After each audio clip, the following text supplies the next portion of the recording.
نبی علیہ الصلوۃ والسلام د الله فرمایي کو چرتا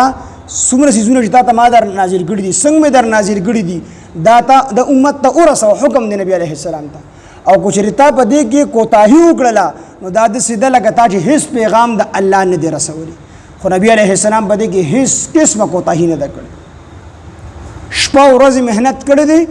او د الله دین چې کوم دی خلکو ته رسولي دي د الله دین خلکو ته رسول دي حجت الوداع په موقع باندې نبی علیہ السلام او فرمایل الا هل بلغت صحابه دوی اے صحابه آیا ما تاسو ته د الله دین در رسولي دي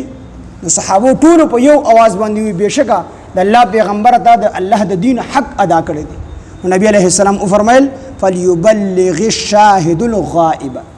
پکار د چې غایبین کم حاضرین دي دا غایبین د دین ورسوي یعنی کوم چې دلته کې موجود دي دا د دین واخلې او چې کوم خلک دلته کې نشته دی هغه د دین ورسوي نو په هغه زمانہ کې څوک په دغه مجلس کې موجود نه وو هغه ته مراد کېدلی شي جديد ورسوي او چې کوم لا دنیا ته نور راغلي هغه ته مراد کېدلی شي فليبلغ الشاهد الغائب نبی علیہ السلام فرمایل تاسو چې کوم دي شاهدان کوم چې موجود دي دا هغه چې د دین ورسوي څوک چې دلته کې موجود دي د صحابه او د اصول چې په کوم طرف باندې مهونو په هغه طرف باندې دلی واپس نه دی راغلی عباس رضی الله عنه لزامن او په لسو ملکونو کې په جدا جدا ملکونو کې خختی د الله د دین لپاره صرف یو ځای د حضرت عباس رضی الله عنه دا چې کوم دی مدینه منوره کې خخت نور ټول په جدا جدا ملکونو کې خخت نو الله ودی کو تاسو اونګړل نو بیا د دې چې تا د الله هیڅ پیغام نه رسولي خو نبی علیہ السلام په څه قسمه کوتاهی نه کړي د شپې د ورځې په باران کې په سیلې کې د الله دیني پورا چې کوم د خلکو ته ور رسولي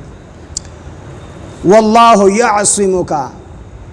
او الله تعالی يعصمك ببچکی تعالی را من الناس د خلقنا الله بتا د خلقنا بچکی نبی علیہ السلام د الله فرمای چې دې پروا مګه ته څوک تکلیف در ورسي ته د الله د دین پرچار کوا د الله د دین تبلیغ کوا د الله دین خلقو ته ور رسوا ته د څوک نقصان نشي در رسولي والله يعصمك الله بچکوي تعالی را الله به بچکی تعالی را من الناس د خلقنا نبی علیہ السلام باندې صحابه پیرا ولاړه د حفاظت لپاره د سنتوم دي نو چې کله دا آیات نازل شو نبی علیہ السلام په سفر باندې حضرت سعد بن ابي وقاص رضی الله عنه پیرا ورکوله نبی علیہ السلام د خیمې نه سر بهر روغاګو او سعد بن ابي وقاص رضی الله عنه ته فرمایل ودن رازن ور پیرا مور کوا ستا ډیوټي ختم شوله ځکه الله زما د جان حفاظت ذمہ داری په خپل باندې واغسته الله فرمایي چې والله يعصمك الله بچکی تعالی من الناس د خلقونه تو چې الله ما د خلقونه بچکی استاد پیری د ساجت دی تاسو رسول کړهو در کوم تاسو خپل پیرا بس ډیوټي مو کوي زما څوکیداری مو کوي بس الله زما حفاظت وکړي نو الله سره دا واځي یریګم د الله د دین صحیح طریقې سره پرچار کوي الله بس ته حفاظت کی ان الله بشک الله تعالی لا يهدي القوم الظالمين هدایت نگی قوم کافرانو لا يهدي القوم الكافرين الله هدایت نگی قوم د کافرانو دغه نبی علیہ السلام دم تسلی چې خپل مهنت جاری ساته کو څوک ایمان راوړي او کو نه راوړي اندرتهم ام لم تنذرهم فهم لا يؤمنون نبی علیہ السلام د الله فرمای کو تیارې دی لره کو نه یارې دی لره خودی ایمان نه راوړي بیا نبی علیہ السلام د حکم دی چې د الله د دین رسوا نو کو دی ایمان راوړي او کو نه راځي خدای نبی علیہ السلام د مرتبه ترقی په برکې نبی علیہ السلام د بار الله ثوابونه ورک اجرونه وته ورک نبی علیہ السلام د دې کې تسلی ده چې ته پریشان کیږه دا کوم چې ایمان نه راوړي نه دی راوړي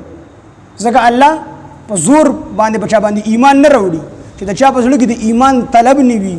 په زړه کې طلب نه وي د الله ایمان نه نصیب کوي چې کله په زړه کې طلب پیدا شو الله ورله بیا چې کوم دی وجود ورکړي او په زور الله پاک چې په سلول نه راځي ته خامخا مسلمان شي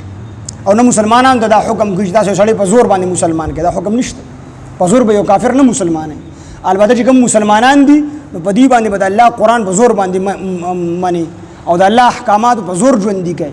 خو زور دا عوام نه کې د حکومت وخت کار دی